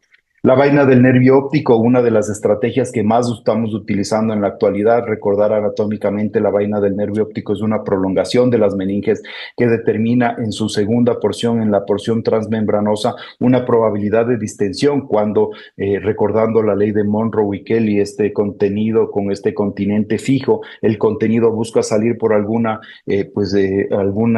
vía. Cuando hay un aumento de la presión intracraneal, pues la distensión de la vaina del nervio óptico, que determina aumento en la probabilidad de la determinación de un incremento de la presión intracraneal. Es importantísimo esta valoración que nosotros hacemos en varios escenarios, en obstetricia mucho más, y los cortes han ido variando a lo largo del tiempo, desde 4.8 centímetros hasta la actualidad, en los cuales el consenso de Bruselas ya habla que por encima de 6 milímetros o 0.6 centímetros, pues el paciente se extrapola a una presión intracraneal por encima de 20 milímetros de mercurio. Uno de los puntos importantes es que, si bien hay una variabilidad interobservador, la curva de aprendizaje es una de las más cortas en cuanto a la valoración ultrasonográfica multimodal.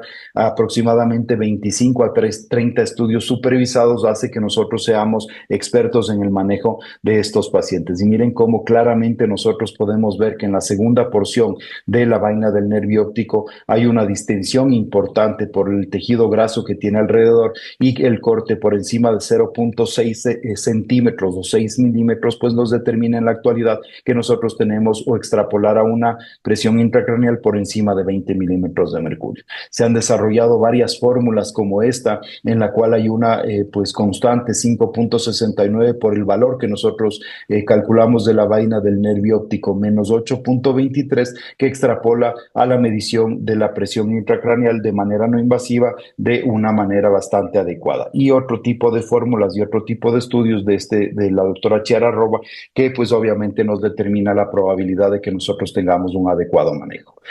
Este estudio, o el protocolo CLOSE, que nos determina que nosotros deberíamos utilizar esta estrategia para tener un mejor resultado en cuanto y una menor variabilidad interobservador en cuanto a la dinámica de la valoración de la vaina del nervio óptico, en el cual nosotros utilizamos una serie de estrategias como el Doppler color, que nos ayuda en la parte inicial a determinar adecuadamente la vaina del nervio óptico por la valoración tanto de la arteria y de la vena central de la retina como de la arteria oftálmica, que vamos a ver posteriormente, y que nos habla de que nosotros debemos cuidar específicamente dos cosas, que es el índice térmico y el índice mecánico, con índices térmicos que no superen el 1 grado centígrado y con índices mecánicos que no superen el 0.23, que obviamente nos determine una menor probabilidad de complicaciones, tomando en cuenta que el ojo es una estructura muy superficial y que al calentarse los transductores, porque es un cristal piezoeléctrico que tiene una energía eléctrica que determina el haz de ultrasonido,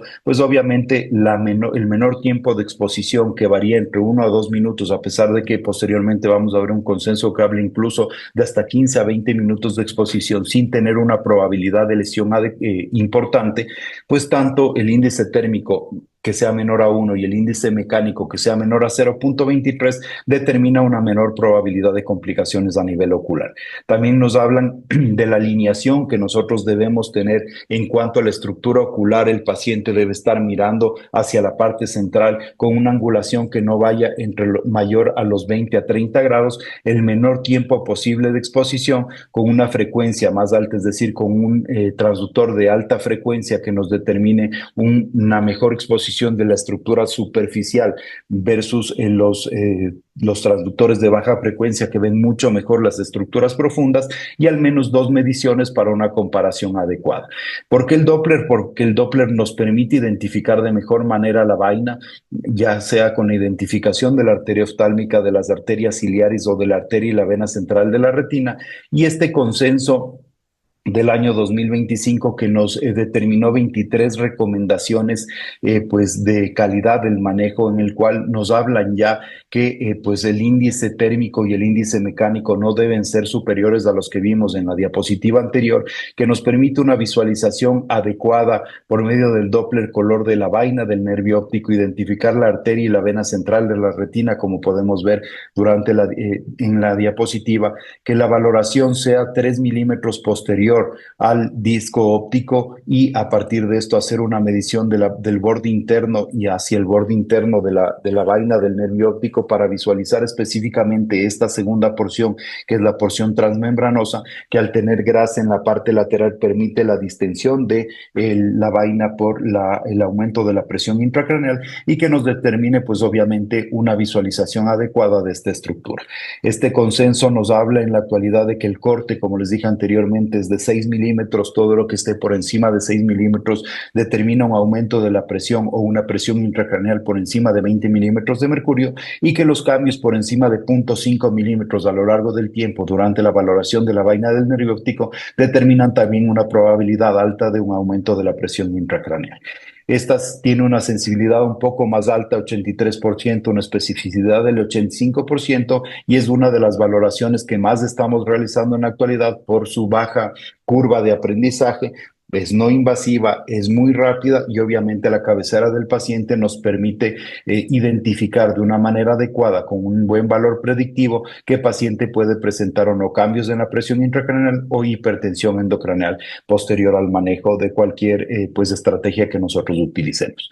De la arteria oftálmica, pues ya se habla desde el año 95. El grupo japonés del doctor Hata hablaba de la relación que existe entre los cambios de la medición de la arteria oftálmica en preeclampsia. Recordemos que la arteria oftálmica es una rama de la carótida, y esta pues discurre en el lado nasal entre 15 a 20 milímetros posterior al disco óptico y en la parte nasal lateral de la vaina del nervio óptico, y el objetivo es visualizar tanto el pico sistólico, que lo denominan P1, P2, y el notch que nosotros tenemos en este vaso, el flujo diastólico la velocidad diastólica al final, y pues lo que buscamos es la relación específicamente, o el radio de la relación entre P2 y P1, que cuando este supera 0,8 pues se extrapola a una presión intracraneal aumentada. Miren cómo en la parte izquierda nosotros podemos visualizar cómo es una curva normal del Doppler de la arteria oftálmica, más o menos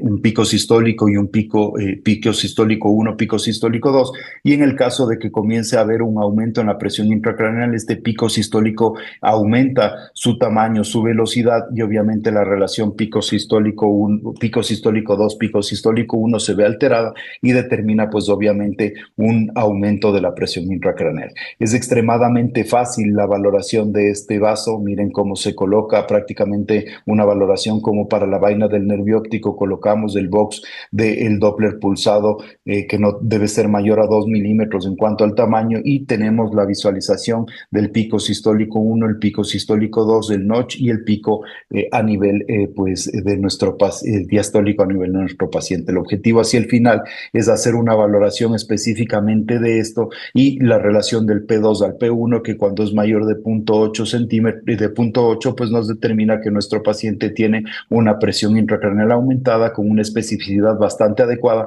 para la valoración de nuestros pacientes.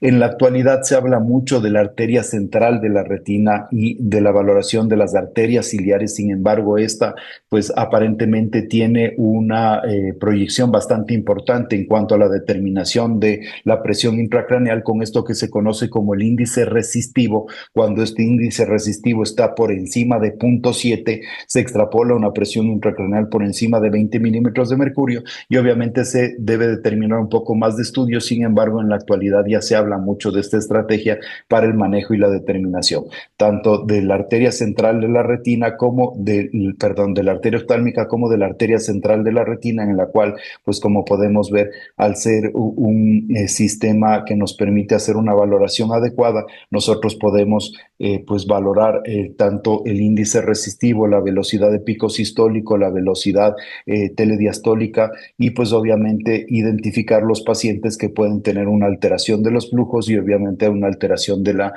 presión intracraneal. La especificidad, según los estudios, puede llegar hasta el 90%, y obviamente es importante desarrollar más pues estadística, más estudios para determinar si nos puede permitir una adecuada valoración de los pacientes a nivel vascular. Pero este dúplex transcraneal que se habla mucho en la actualidad no solo nos permite una valoración de los vasos, una valoración de la hemodinamia a nivel del cerebro, sino también una valoración bidimensional, en donde pues la valoración a nivel del diencéfalo y específicamente a nivel del tercer ventrículo para valorar desviación de la línea media es un predictor independiente de mortalidad.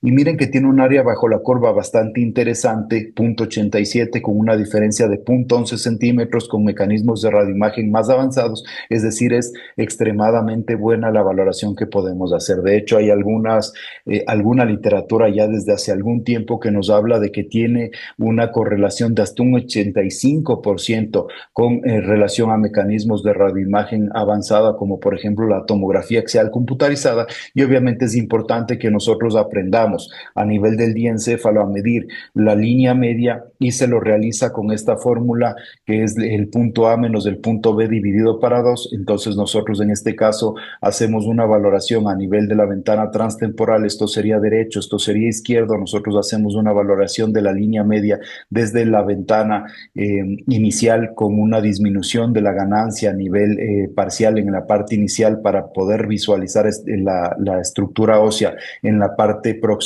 a la colocación del transductor. Hacemos una visualización del tercer ventrículo, medimos el punto A desde la plaqueta que estamos realizando la colocación del dispositivo o del transductor hacia la línea media, para luego hacer la medición del lado contralateral y hacer la fórmula y determinar que cuando nosotros tenemos un aumento de más de 0.35 centímetros, pues tenemos una desviación importante, y pues obviamente determinar si el paciente está no desplaquetado o plaquetado, realizar la fórmula que nosotros pues determinemos para identificar los pacientes que pueden tener una desviación de la línea media. Uno de los puntos importantes en la actualidad es el hablar del monitoreo multimodal, y miren que a nivel de neuromonitoreo no solo es el Doppler transcraneal, no solo es la vaina del nervio óptico, sino también en la actualidad se está desarrollando otro tipo de parámetros, como por ejemplo que es la relación o la división de la relación del diámetro de la vaina del nervio óptico con la valoración del diámetro del globo ocular, que cuando la relación de estos está por encima de 0.25 se extrapola a una PIC por encima de 20 milímetros de mercurio. Es decir, que este dúplex transcraneal, esta relación no solo vascular, hemodinámica a nivel del cerebro, sino también del parénquima bidimensional, no solo a nivel cerebral, sino también a nivel ocular, nos determina con una área estaría bajo la curva bastante interesante la monitorización no invasiva de nuestros pacientes y obviamente en escenarios en donde no tenemos mecanismos de radioimagen avanzada como resonancia, como tomografía y no tenemos mecanismos invasivos para hacer una valoración adecuada de la presión intracraneal, pues aparentemente el campo de desarrollo de estas estrategias ha ganado mucho terreno y nos determinaría una adecuada valoración de nuestros pacientes. Como conclusiones, pues recordarles del concepto POCUS, valoraciones rápidas para tratamientos iniciales rápidos de manera multimodal.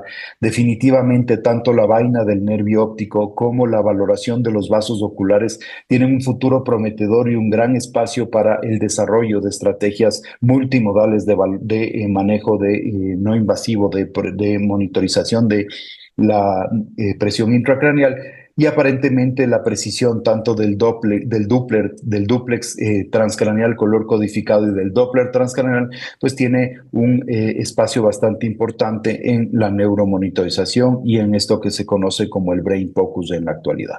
Les dejo nuevamente el código QR, espero que les haya servido un poco pues esta charla básica del manejo y la neuromonitorización para que pues las estrategias multimodales determinen un mejor resultado en nuestros pacientes críticamente enfermos, más aún en la sala de neurointensivismo.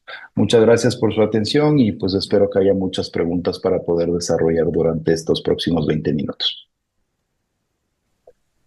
Bueno, Pablo, muchísimas gracias. De verdad que quiero sobre todo elogiar tu capacidad de síntesis, porque este tema que acabas de presentar perfectamente ocupa varios días dentro de un curso de neuroimágenes guiado por Pocus. Entonces, nada, pues quiero agradecerte nuevamente por tu excelente presentación. Bueno, estamos un poco cortos de tiempo realmente, entonces vamos a pedirles primero pues que llenen la encuesta del webinar para que nos digan qué les pareció el tema, qué les pareció qué les parecieron las presentaciones del día de hoy. Y en aras del tiempo, pues voy a hacer unas preguntas muy puntuales a algunos de ustedes. Y quiero empezar por el doctor Carrizosa.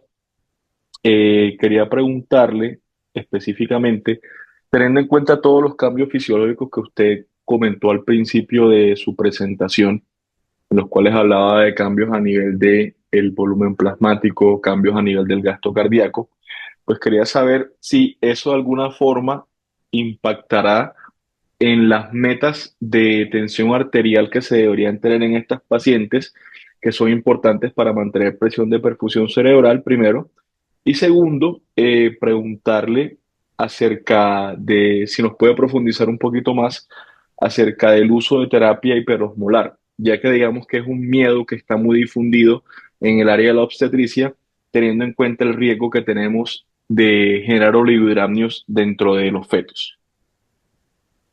Sí, de acuerdo. Pues bueno, con respecto al primer punto, los objetivos macrohemodinámicos, a mí siempre me ha parecido que si uno tiene la posibilidad de objetivizarlos, es lo ideal. Es decir, así como nos muestra el doctor Santillán, que yo pueda hacerle un Doppler transcraneal de forma seriada a la paciente, con eso individualizo qué es lo que realmente necesito, al menos en términos de flujo. ¿Por qué? Porque recordemos que el trauma craneoencefálico tiene tres fases desde el punto de vista de hemodinamia cerebral. En promedio, entre las primeras 12 24 horas estamos en una fase hipodinámica, entonces los flujos disminuyen y ahí es donde está el riesgo complejo de especialmente uno tener hipotensión, hipoxemia e hiperventilación en las primeras 24 horas, es decir, es el escenario usual prehospitalario. Es un cóctel terriblísimo para arrancar mal las cosas, ¿cierto?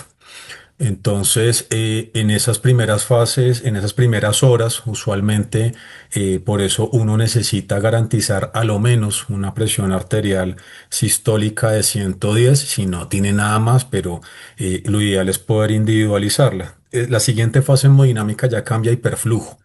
Entonces, allí uno podría tener unas necesidades de pronto un poquito menores de aumentación hemodinámica, especialmente si ya la madre está adecuadamente reanimada desde el punto de vista volumétrico.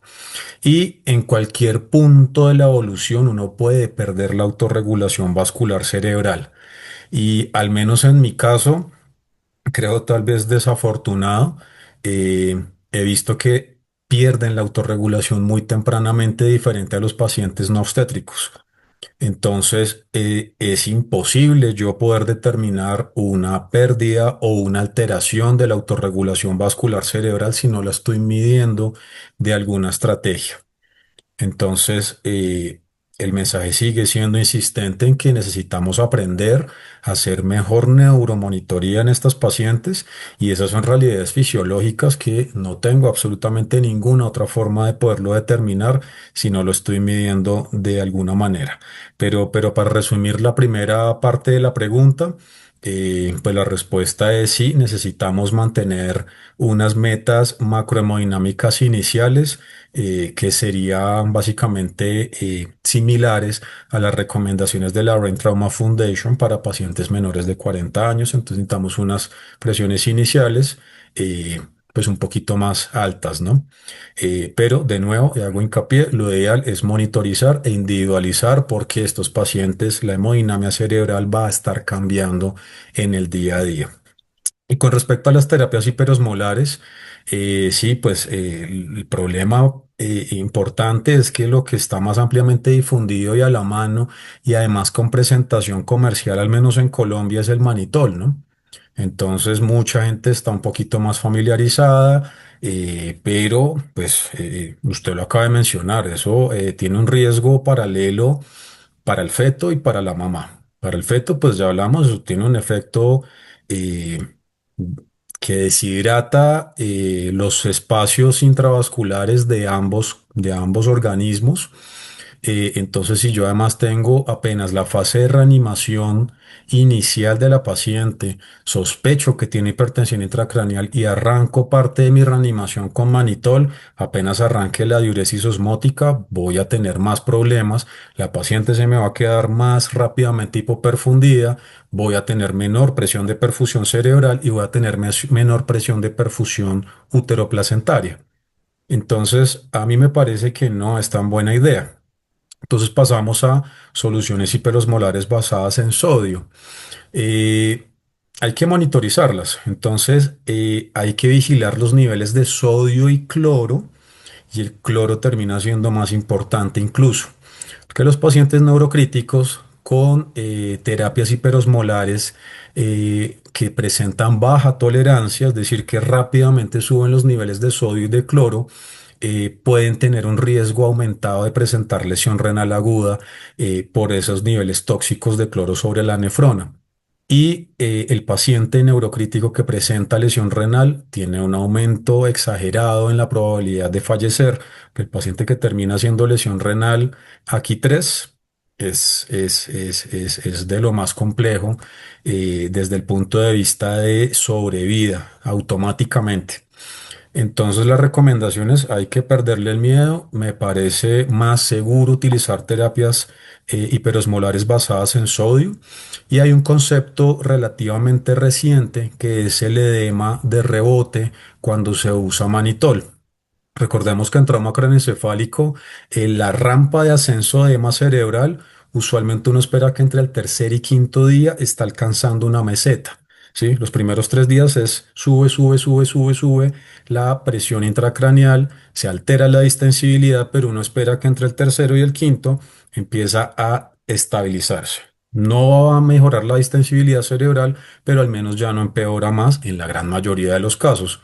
Entonces, cuando he usado manitol como estrategia inicial, esos osmolitos se quedan acumulados y hay un edema de rebote después del quinto día, es decir, que las neuronas empiezan a llamar agua nuevamente, y empieza a presentar un pico, un segundo pico de edema cerebral después del quinto día, que antes decíamos perdidos, pero ¿qué le pasó a este paciente? Vuelvo y reviso, se me pasó algo de prevención de lesión secundaria, no encuentro nada. Y la razón, pues básicamente es haber utilizado manitol como estrategia hiperosmolar dentro de los primeros 3 días. Entonces, por eso hablo que es un arma de triple filo prácticamente porque nos impacta en la reanimación inicial, nos afecta al feto y nos afecta luego del quinto día la dinámica intracraneal también de la mamá. Entonces, para resumirles, terapias hiperosmolares basadas en sodio, vigilando niveles de cloro y sodio de forma periódica. Yo creo que más claro imposible. Yo creo que eso responde muchísimo de las dudas que teníamos. Entonces, básicamente es perderle el miedo a las terapias osmóticas, pero enfocarnos más hacia el sodio que hacia el manitol, que es como el que más se tiene a la mano o con el que la gente más está familiarizado. Hay otra pregunta, doctor Carrizosa, que tiene que ver más con la paciente pues politraumatizada por lo que veo, entendiendo pues que las pacientes que tienen trauma craneoencefálico muy probablemente tienen politrauma. Y la pregunta es acerca de si hay alguna estrategia para guiar el manejo de volumen de estas pacientes durante su reanimación inicial. Usted de pronto, en su experiencia, ¿qué herramienta utilizaría para hacer el manejo de ese volumen dentro de estas pacientes? Sí, ahí es complejo porque la paciente obstétrica que cursa con trauma craneoencefálico más trauma extracraneal tiene un aumento exagerado del riesgo de complicaciones en todo sentido. O sea, es un peor escenario, especialmente si hay trauma de pelvis, si hay trauma de fémur o si hay trauma cerrado de abdomen, lógicamente. Eh, para guiar el monitoreo, pues se hace más complejo. En el caso nuestro, nos vamos de una vez con estrategias invasivas continuas, ¿no? Es decir, termodilución. Obviamente, vienen los dilemas, eso no está completamente validado en esta población. Tenemos una cantidad de variables fisiológicas allí adicionales, especialmente si pues tenemos el eventual escenario de un feto viable, que es lo que usualmente uno no ve, ¿no? Sus traumas, esos politraumatismos muy severos con trauma extracraneal grave, con ISS alto, usualmente, desafortunadamente, entran para ese escenario crítico que les mencionaba, donde uno va con neurocirugía y con obstetricia prácticamente a operar en simultáneo, ¿no? Entonces, el escenario donde eh, el feto sea viable y se mantenga estable es bastante poco probable, ¿no?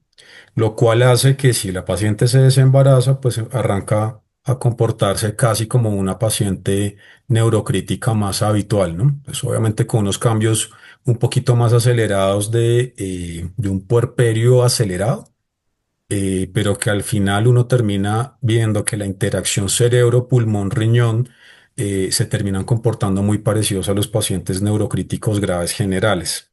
Entonces el escenario complejo es ese. La paciente está tan severamente inestable.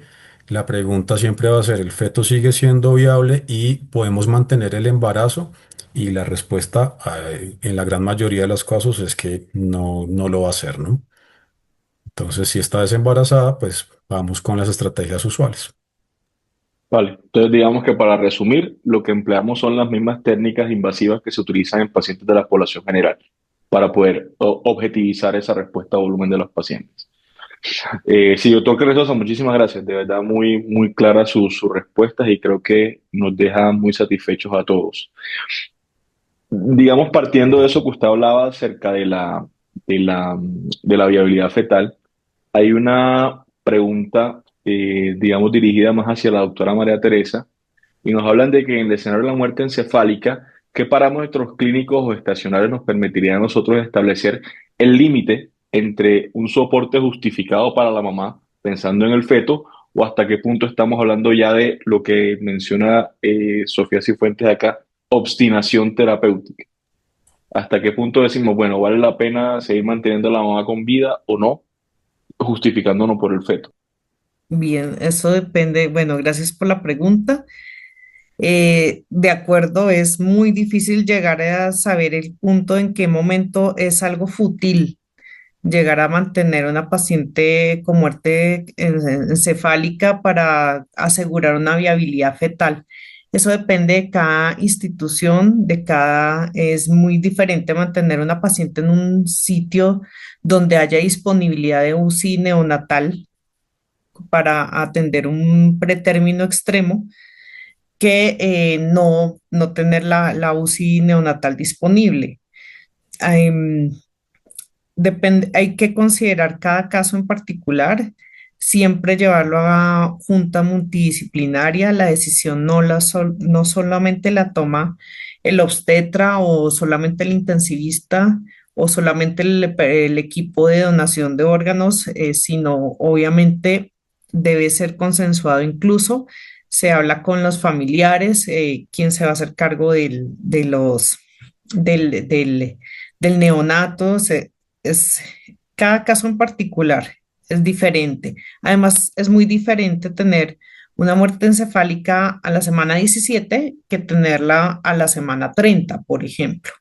Claro, porque ya estamos hablando ahí de prioridad fetal. Yo te diría algo más, Camilo, y perdón que me meto un poquito. En la parte del Doppler transcraneal, uno de los puntos que vimos y la presencia de espigas sistólicas y flujos reverberantes, pues obviamente ya te habla de una alteración y prácticamente irreversible a nivel cerebral, ¿no? Y también la enolasa. Yo creo que la enolasa cada vez gana más terreno en el manejo de los pacientes con muerte cerebral. Cuando está por encima de 26, 30 picogramos, pues obviamente ya nos obliga a claudicar los intentos de reanimación. En este caso, para la paciente obstétrica también está extrapolado, ¿no? Creo que estos dos puntos son importantes, aparte de los que ya estamos frecuentemente acostumbrados a manejar, como el electroencefalograma, el NIRS y todas estas nuevas valoraciones que tenemos. Claro, y esto es importante porque creo que el POCUS es una necesidad, el POCUS es fundamental en cuidado crítico y siempre le digo a mis residentes y es que si un residente de obstetricia es capaz de encontrar un ductus que está dentro del bebé, que está dentro de su mamá, pues cómo no va a ser capaz de encontrar un Doppler de la oftálmica, que es mucho más simple de encontrar, es simplemente tener la voluntad de hacerlo y tener toda la disposición para aprenderlo, que es lo que se necesita para poder empezar a utilizar estas herramientas. Yo Entonces yo siempre creo que digo, es más Camilo, voluntad.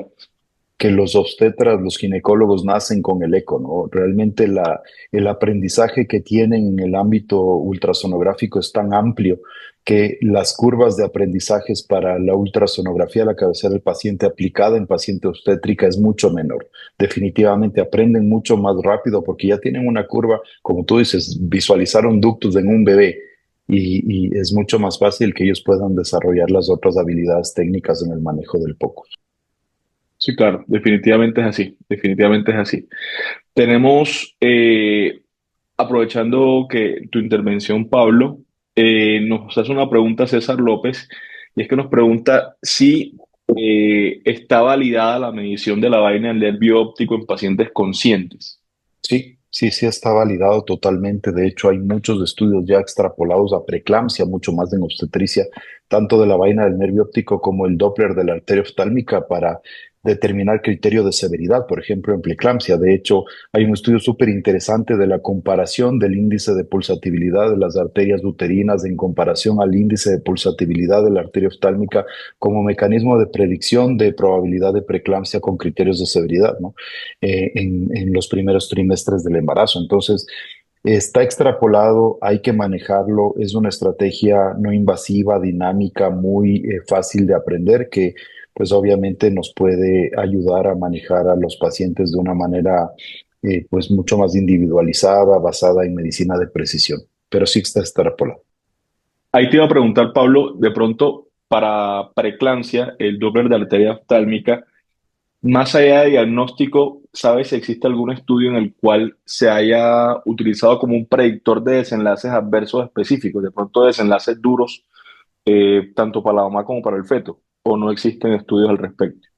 Yo no he leído estudios al respecto, pero sí hay un estudio del doctor Hatta que habla justamente de mayor probabilidad de complicaciones más relacionadas a desarrollos de preeclampsias tempranas, ¿no?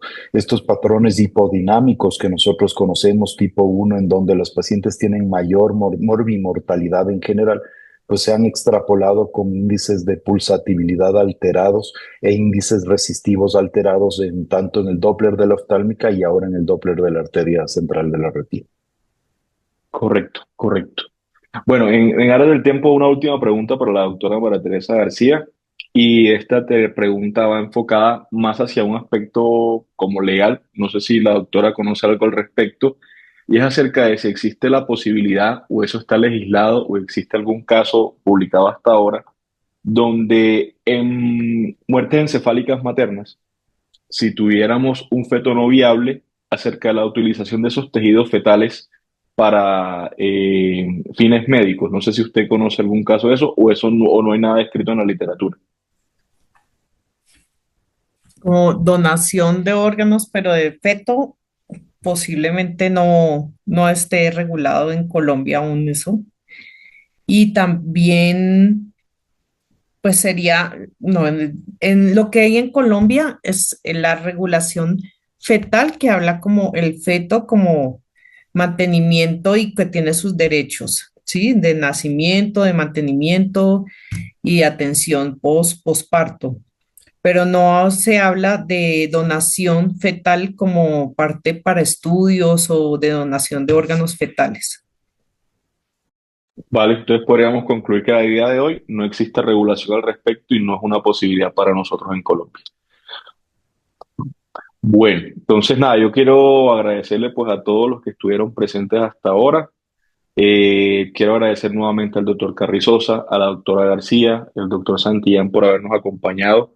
Excelentes presentaciones de muy alto nivel, que serían solamente como una abrebocas para todo lo que nos espera en Cali ahorita en mayo. En mayo tenemos nuestro congreso de AMSI, del 3 al 15 de mayo, al que los queremos invitar a todos para que nos acompañen y ojalá pudieran inscribirse y podamos vernos por allá.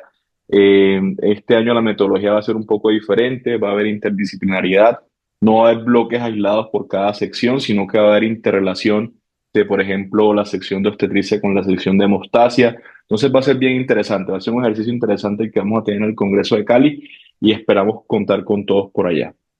No siendo más, pues les agradezco nuevamente por su atención, les agradezco por haber aceptado esta invitación y esperamos verlos muy pronto, ojalá en el Congreso de Cali.